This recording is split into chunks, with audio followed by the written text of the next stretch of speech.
प्रदेश में राजस्थान विधानसभा चुनाव 2023 को लेकर मतदान हाल ही में खत्म हुए हैं, जिसके परिणामों का लोगों को बेसब्री से इंतजार है।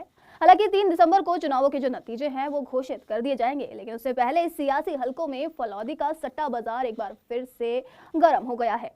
ऐसे में चुनावी समीकरण को लेकर राजनीतिक दलों में अलग अलग कयास है वो लगाए जा रहे हैं। तो आइए जानते हैं आखिर फलौदी सट्टा बाजार क्या है। पेश एक खास रिपोर्ट। आपको बता दें कि फलौदी सट्टा बाजार 500 साल पुराना है। यहाँ कई परिवार ऐसे हैं जो कई पीढ़ियों से इसी काम में लगे हुए हैं। यहाँ के परिवारों में बच्चे बड़े होने के साथ साथ सट्टा बाजार के हर दाव पेच अपने आप सीख जाते हैं। दरअसल जोधपुर से 144 किलोमीटर दूर फलौदी हाल ही में प्रदेश सरकार ने नया जिला बनाया है, मगर सट्टा यहाँ के लोगों का सदियों पुराना इतिहास रहा है।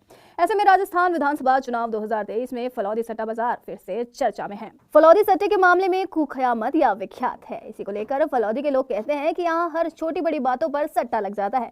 मसलन अगर 2 सांड आपस में लड़ रहे हैं तो उनकी हार जीत पर भी लोग दाव लगा देते हैं। वहीं चप्पल हो या हवा में उछालकर उसके उल्टी या सीधी नीचे करने पर भी यहाँ पे सट्टा लगा दिया जाता है। तो वहीं बारिश, आंधी और तूफान पर भी सट्टा लगाने में यहाँ के लोग माहिर माने जाते हैं। फलौदी के स्टोरियो ने गांधी पर एक हवेली की छत के बाहर बारिश के सट्टे को लेकर देसी यंत्र लगा रखा है। उसमें यह है कि बारिश कितनी होगी, बरसात का पानी नाली से होता हुआ नीचे आएगा या नहीं। इस बात के सट्टे के लिए उसी देसी यंत्र को देखा जाता है और उसी की नाली में पानी आने पर यह माना जाता है कि इतनी बारिश हुई है कि नाली से पानी आ गया। उस देसी यंत्र से कोई हार जीत के लिए छेड़छाड़ नहीं करे, इसके लिए वहां सीसीटीवी कैमरा भी लगाया हुआ है। साथ ही मौसम वैज्ञानिकों ने यह भी बताया कि बरसात को लेकर उनके अनुमान सटीक होते हैं। यहाँ के स्टोरियां फलौदी के आसपास के 15 से 25 किलोमीटर के दायरे वाले गाँव में भी फोन करके पूछते हैं कि यहाँ बादल मंडरा रहे हैं कि नहीं, बारिश आने की स्थिति बन रही है कि नहीं। उसके बाद यहाँ सौदा लगाया जाता है। यहाँ के स्टोरिये तो एक तरह से मौसम विशेषज्ञ हैं। सुबह के साफ मौसम को देखकर शाम को आंधी तूफान आने तक का अनुमान लगा देते हैं। राजस्थान में चुनाव के दौरान जोधपुर जिले के फलौदी का सट्टा बाजार सटीक आकलन करता आया है। ऐसा माना जाता है कि फलौदी सट्टे बाजार का आकलन काफी हद तक सही होता है। सट्टा बाजार में भाजपा का भाव 25 पैसे का चल रहा है, जबकि कांग्रेस का भाव 3.5 से 4 रुपए तक चल रहा है। ध्यान रहे कि जिसका भाव जितना कम है वह उतना ही ज्यादा मजबूत स्थिति में होता है।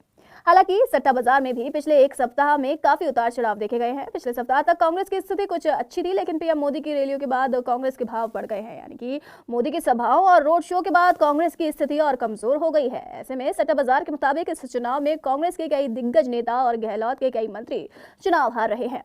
साथ ही स्टोरियो का आकलन है कि कांग्रेस के ऐसे 12 से 15 नेता हैं जो विधानसभा चुनाव हारने वाले हैं। साथ ही कई प्रमुख नेता ऐसे हैं जिनकी स्थिति काफी मजबूत बताई जा रही है। मजबूत स्थिति वाले नेताओं में अशोक गहलोत, वसुंधरा राजे, दिव्या मदेना, सचिन पायलट, सतीश पूनिया, कर्नल राज्यवर्धन सिंह राठौर और राजेंद्र राठौर शामिल हैं। वहीं भाजपा ने भले ही मुख्यमंत्री का चेहरा घोषित नहीं किया हो और पूर्व मुख्यमंत्री वसुंधरा राजे को साइडलाइन किया हो, लेकिन सट्टा बाजार वसुंधरा राजे को मुख्यमंत्री बना रहा है। सट्टा बाजार के मुताबिक वसुंधरा के मुख्यमंत्री बनने की प्रबल संभावनाएं हैं। वहीं वसुंधरा के मुख्यमंत्री बनने का भाव 1 रुपए चल रहा है।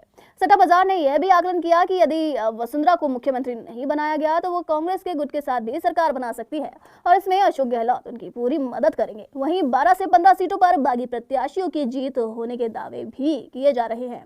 हालांकि फलौदी सट्टा बाजार की भविष्यवाणी कई बार सही साबित हो चुकी है। ऐसे में अब देखने वाली बात होगी कि किसको मिलेगी सत्ता और किसको पहनाएंगे ताज।